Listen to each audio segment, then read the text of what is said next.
আসসালামু আলাইকুম রহমতুল্লাহি বরকাতুহু। সম্মানিত প্রিয় মুসলিম ভাই ও বোনেরা, আর ইসলামী টিভির পক্ষ থেকে সকলকে জানাই আন্তরিক মোবারকবাদ।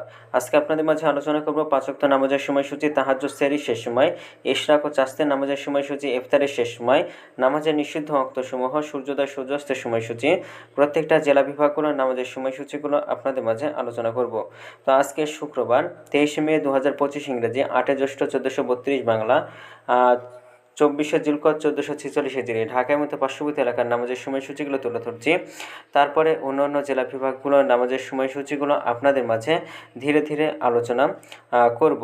তো আজকে ঢাকার মতো পার্শ্ববর্তী এলাকার নামাজের তাহাজ্জুদ ও সেহরির শেষ সময় হলো 3টা 43 মিনিটে। ইফতারের সময় সন্ধ্যা 6টা 41 মিনিটে।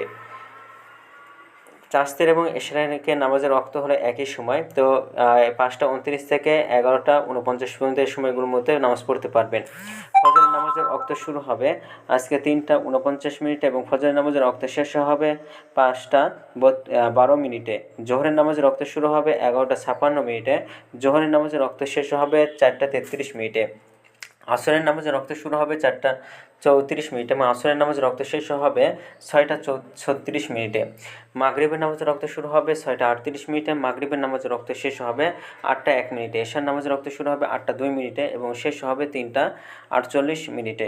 নামাজের নিষিদ্ধ ওয়াক্তসমূহ হলো 3টা সময়, সকালে 5টা 13 থেকে 5টা 28 পর্যন্ত, দুপুরে 11টা 50 থেকে 11টা 55 পর্যন্ত এবং সন্ধ্যায় 6টা 22 থেকে 6টা 37 পর্যন্ত। এর মধ্যে যে সময়গুলো থাকবে সময়ের মধ্যে নামাজ পড়তে পারবেন। আজকে সূর্যাস্ত যাবে 6টা 39 মিনিটে। আজকে সূর্যোদয় হবে 5টা 12 মিনিটে।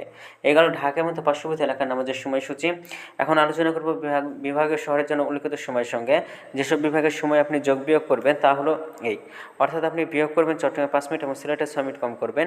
ঢাকার মতো পার্শ্ববর্তী এলাকার যে নামাজের সময়সূচিটা রয়েছে সেখানে চট্টগ্রামে 5 মিনিট এবং সিলেটে 6 মিনিট কম করে গণনা করবেন, তাহলে কিন্তু হবে। যোগ করবেন খুলনাতে 3 মিনিট, রাজশাহীতে 7 minute, Rangpur 8 minute, Barishal 1 minute বেশি করবেন। ঢাকা এবং পার্শ্ববর্তী এলাকায় যে নামাজের সময়সূচিটা রয়েছে সেখান থেকে কয়েকটা বিভাগে বেশি করবেন। তো আজকের ভিডিওটি পর্যন্ত ছিল, আর এই সূত্রগুলো নিয়ে আসলাম ইসলামিক ফাউন্ডেশন থেকে। ভিডিওটি ভালো লাগলে অবশ্যই চ্যানেলটি সাবস্ক্রাইব করে পাশে থাকবেন। ধন্যবাদ সকলকে। আসসালামু আলাইকুম ওয়া রাহমাতুল্লাহি ওয়া বারাকাতুহু।